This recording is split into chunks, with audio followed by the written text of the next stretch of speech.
नाच ग घुमा या चित्रपटाचा ट्रेलर प्रदर्शित झालेला आहे आणि या चित्रपटामुळे खरंच मराठी प्रेक्षकांच्या मनात खूप जास्त अपेक्षा भरलेल्या आहेत. तर चला नाच ग घुमा या ट्रेलर बद्दल आपण बोलूया. हा ट्रेलर मला कसा वाटला हे मी तुम्हाला सांगणार आहे आणि अशाच महत्त्वाच्या चित्रपटांबद्दल आपण आपल्या मराठी भाषेत त्या चॅनलवर नेहमीच बोलत असतो. त्यामुळे चॅनलवर नवीन असाल तर चॅनलला नक्की सबस्क्राईब करा आणि हा व्हिडिओ शेवटपर्यंत नक्की बघा. जय शिवराय. मी अनुपम अंकुश कुंभार, एक मराठी माणूस. खरं तर बाई पण भारी देवा ह्या चित्रपटाने खूप जास्त रेकॉर्ड्स केले मराठी सिनेसृष्टीमध्ये. त्यामागचं कारण असं होतं की प्रत्येक महिलेला बाई पण भारी देवा चित्रपट रिलेट होत होता. प्रत्येक महिला चित्रपटाला जात होते.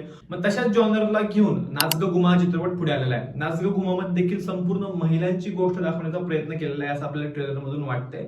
पण या चित्रपटाच्या ट्रेलर मधून सगळ्यात जास्त जर मला कोणती गोष्ट आवडली असेल ना तर जास्तीत जास्त लोकांना रिलेट होणारा जर आता कोणता कॉन्टेंट आहे किंवा कोणतं जॉनर आहे तर ते आहे कॉमेडी.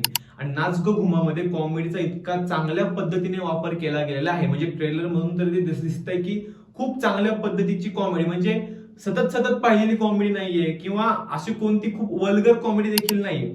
फॅमिली चित्रपटामध्ये कशी कॉमेडी असली पाहिजे आणि जी कॉमेडी फक्त टायमिंगच्या जोरावर किती उत्तम असू शकते त्याचं उत्तम उदाहरण म्हणजे नाच ग घुमाचा ट्रेलर. आणि याच जोरावर कदाचित चित्रपट खूप पुढे जाऊ शकतो. बाई पण भारी देवाचे सर्व रेकॉर्ड तोडायची संपूर्ण खबरदारी नाच ग घुमाने घेतलेली आहे असं मला प्रत्यक्षात वाटतंय.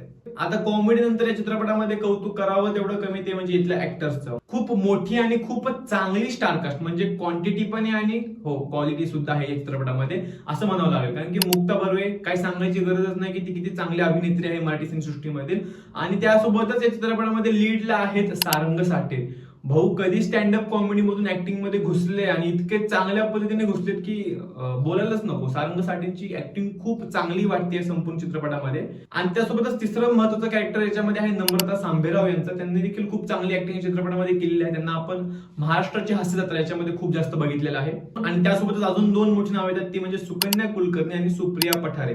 ही दोन दिग्गज नाव या चित्रपटामध्ये त्यांना सहाय्य करणार आहेत. त्यामुळे ही स्टारकास्ट मी जसं सुरुवातीला म्हटलं क्वांटिटी सुद्धा आहे आणि हो क्वालिटी सुद्धा नक्कीच आहे. एक महत्वाचं नाव आपल्याला बघायला भेटतं ते म्हणजे प्रोड्युसर्स टीम मध्ये आणि ते नाव आहे स्वप्नील जोशी. कारण की स्वप्नील जोशींचं मराठी सिनेसृष्टीवर असलेलं प्रेम कधीच लपलेलं नाही. त्यामुळे मराठी चित्रपट कसा उत्कृष्ट करता येईल याच्या मागे त्यांची धडपड नेहमीच चालूच असते. आता या ट्रेलरवरून जेवढे चित्रपटाचं समजते ना त्यावरून असं वाटतंय की कामवालीन बाई आणि जी हाऊसवाईफ आहे यांच्यातलं नातं दाखवायचा प्रयत्न दिग्दर्शकांनी किंवा चित्रपटाच्या टीमने केलेला आहे. पण मला असं पर्सनली वाटतंय की हा चित्रपट बाकीच्या बायकांना किंवा बाकीच्या महिलांना देखील तेवढंच रिलेट होऊ शकतो. कारण की महाराष्ट्रामध्ये जास्त कामवाल्या बाई ठेवल्या जात नाहीत किंवा मध्यमवर्गीय कुटुंब खूप जास्त आहेत महाराष्ट्रामध्ये, जेणेकरून कामवाली बाई ठेवायची प्रथा अजून तेवढी उदयास नाही आली आपल्या महाराष्ट्रात तरी. मग अशा वेळी हा चित्रपट फक्त रिच बायकांना किंवा श्रीमंत बायकांपर्यंतच पोहोचवायचा प्रयत्न आहे का असं वाटतं का? तर अजिबात नाही. ज्या मध्यमवर्गीय बायका आहेत किंवा ज्या स्वतः कामवाल्या आहेत किंवा ज्या स्वतः खूप जास्त गरीब आहेत त्यांना सर्वांनाच हा चित्रपट खूप जास्त रिलेट होणार. कारण की एक महिलेला दैनंदिन जीवनामध्ये कोणत्या कोणत्या गोष्टी कराव्या लागतात त्या सर्व गोष्टींचं लक्षात घेऊन या सर्व गोष्टींना डोळ्यासमोर ठेवून हा चित्रपट बनवलेला आहे. त्यामुळे हो बायका परत एकदा आपल्या संपूर्ण कुटुंबाला, आपल्या संपूर्ण मैत्रिणींना, बहिणींना, आयांना, मुलींना घेऊन हा चित्रपट बघायला जाणार आहे.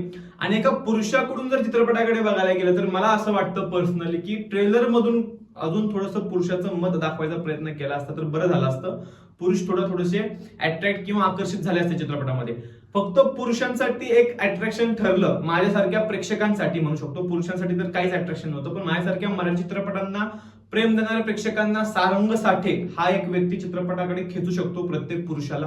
त्यामुळे सारंग साठेंचं मत किंवा पुरुषाचा एक दृष्टिकोन या चित्रपटातून कसं दाखवलं जाणार आहे या थोड्याशा गोष्टी ट्रेलर मधून समजल्या असत्या तर पुरुष देखील या चित्रपटाकडे आकर्षित झाले असते असं माझं वैयक्तिक मत. 1 मेला चित्रपट रिलीज होणार आहे. जवळपास 20 दिवसांचा कालावधी आहे. मग त्या दरम्यान जर तुम्हाला काही पुरुषांच्या दृष्टिकोनातून दाखवता आलं तर खूप उत्तम होईल. पुरुष देखील चित्रपट बघायला नक्की येतील. सगळ्यात महत्त्वाची या चित्रपटामध्ये गोष्ट असणार ती म्हणजे कॉमेडी आणि इमोशन्स. कारण की ट्रेलर मधून जो कॉमेडीचा पार्ट वगळला तर जे काही इमोशन्स, प्युअर इमोशन्स दाखवलेले आहेत ना, म्हणजे आई आणि मुलीमधलं जे काही नातं किंवा त्या बाई मधले आणि कामवाली बाई मधलं जे काही नातं ते इमोशन्स द्वारे ज्या पद्धतीने दाखवलेले ट्रेलर मध्ये, म्हणजे अगदी काही सेकंदामध्ये हे सर्व दाखवलंय. मग संपूर्ण चित्रपटामध्ये हे त्यांनी किती उत्तम पद्धतीने दाखवलं असेल हे बघण्यासारखं आहे नक्कीच. तुम्ही नाच ग घुमाचा ट्रेलर बघितला का आणि तो ट्रेलर कसा वाटलाय मला कमेंट्स मध्ये नक्की कळवा. आणि बाई पण भारी देवाच्या पुढे हा चित्रपट जाऊ शकतो का हे मत देखील मला कमेंट्स मध्ये नक्की कळवा. व्हिडिओ शेवटपर्यंत बघितला त्यासाठी मनापासून धन्यवाद. जय जय जाऊ, जय शिवराय, जय शंभूराजे. धन्यवाद.